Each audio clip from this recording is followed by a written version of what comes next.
Olá, meus irmãos, minhas irmãs. Deus seja conosco. Neste vídeo, trataremos em reflexões acerca do paradoxo contido na terceira bem-aventurança, narrada no Evangelho segundo Mateus, em seu capítulo 5, que também é tratado por Allan Kardec no capítulo 7 de O Evangelho segundo o Espiritismo. Fundo musical para este vídeo, do compositor e pianista estadunidense Brian Crain. A música Andante Afetuoso, que é um tipo musical com andamento moderado entre o adágio e o allegro. Por sermos discípulos da doutrina espírita, raciocinemos a fé, pois a fé raciocinada enfrenta de igual para igual a razão em qualquer lugar e em qualquer tempo.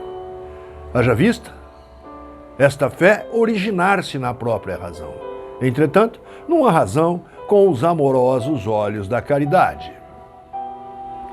A reflexão para hoje, acerca do versículo 3 do capítulo 5 de O Evangelho segundo Mateus, onde há o decreto crístico: bem-aventurados os aflitos, porque serão consolados.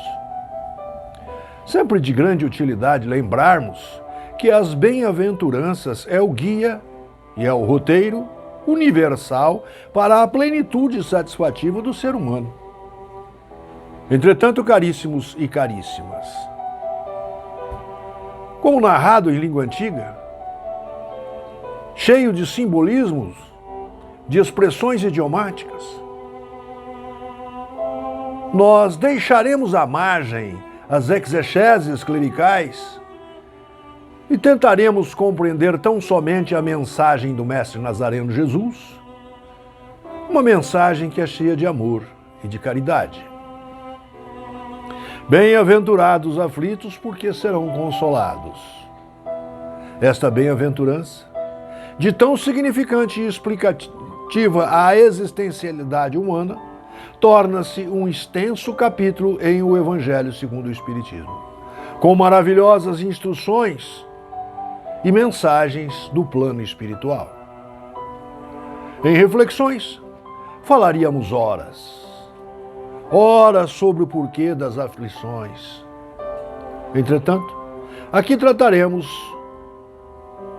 de uma síntese, uma suma mesmo.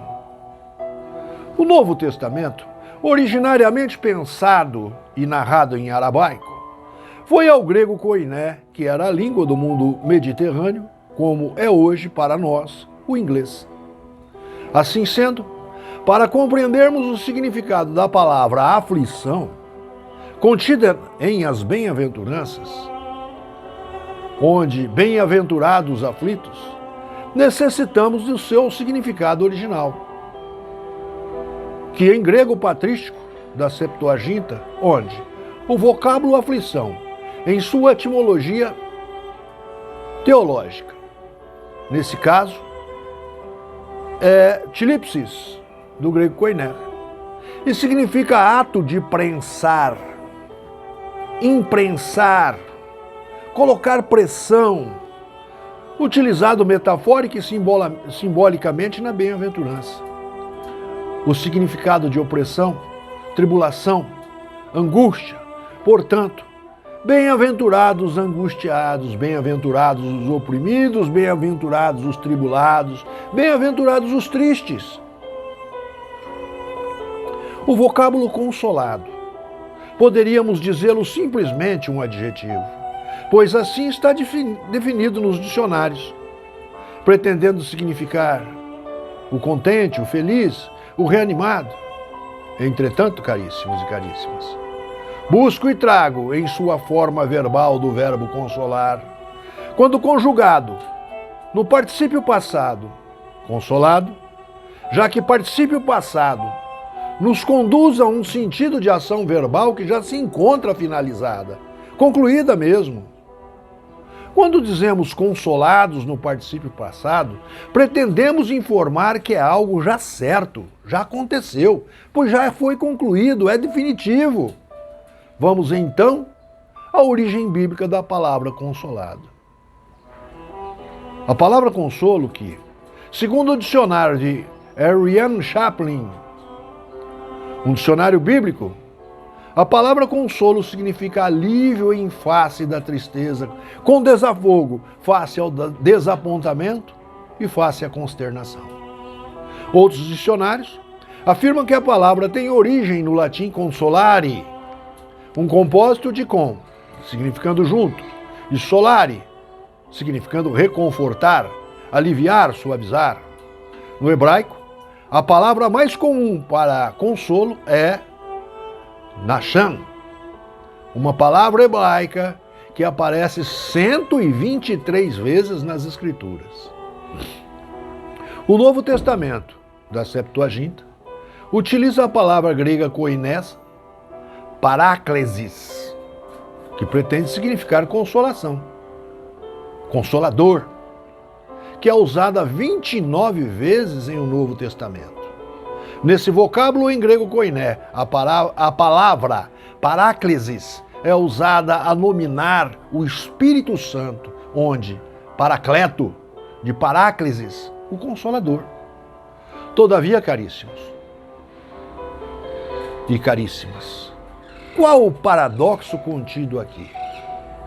Exatamente em observar que não há como, não pode haver felicidade naquele que é aflito. Não pode um triste estar feliz, não é possível um oprimido estar plenificado. Assim, as reflexões minhas, um gnóstico espírita em Jesus que a mim próprio denomino. Como espírita, compreendi que a grande graça de Deus define-se como o maior presente que o Criador ofertou ao ser humano encarnado e desencarnado. Qual seja, a grande graça de Deus, louvado seja, é nos permitir a liberdade, a nossa autonomia, ou seja, nosso livre-arbítrio. Nós outros, os humanos, somos imperfeitos como criaturas. Criaturas produzidas pela poderosa mente do Criador mental de tudo que há criado. Somos, isso sim, perfectíveis, qual seja, a caminho da perfeição. Somos passíveis a galgarmos os degraus da infinita escada de Jacó. Do aflitivo lapidar do bruto, áspero e tosco, ao pleno e brilhante cubismo polido, humanos em direção à longínqua perfeição angelical.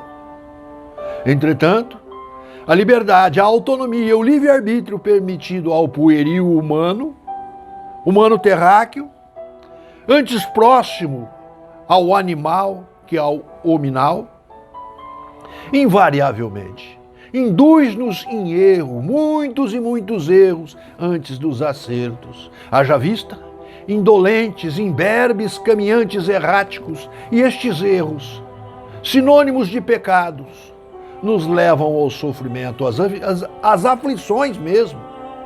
Assim eu exemplifico.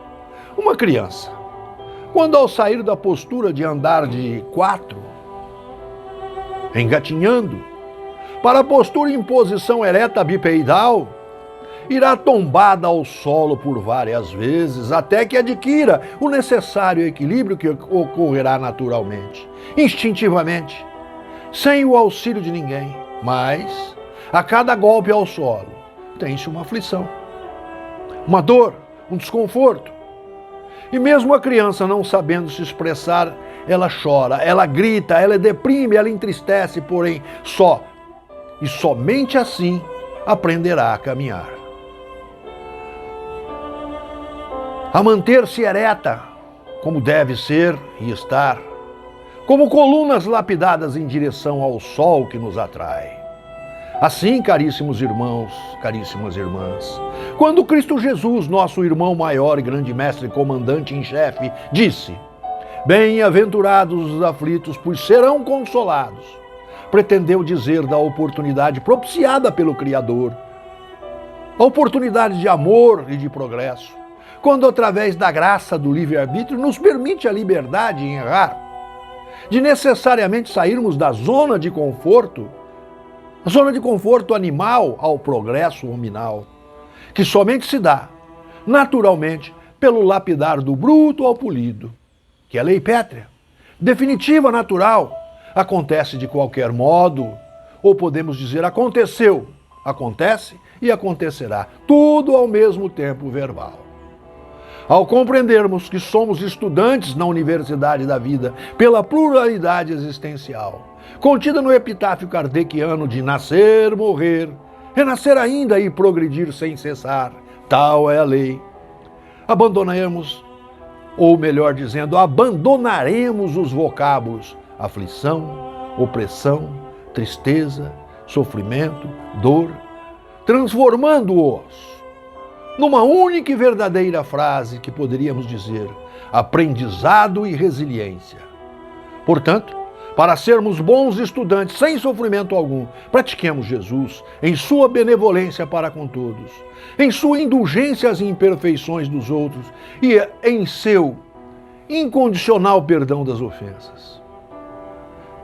Agora, de autoria desconhecida, uma crônica que intitulo O Cálice das Doces Amarguras, que do seguinte modo nos narra, aspas, ele, o cálice das doces amarguras, não contém nem veneno e nem drogas que provoquem perturbações psicofisiológicas, mas água fresca e pura, reconfortante para o neófito que acaba de sofrer a prova de fogo.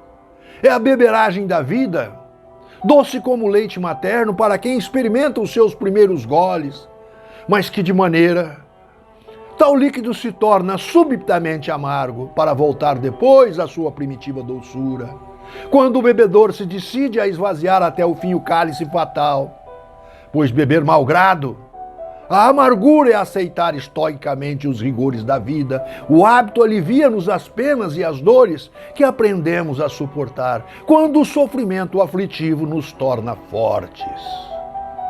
As amarguras se nos faz doce, pois que ela nos confere vigor e saúde, temperando o nosso caráter. Fecha aspas. E finalizo este vídeo tributando louvores ao Criador mental de tudo o que há criado. Deus, nosso Pai, louvado seja.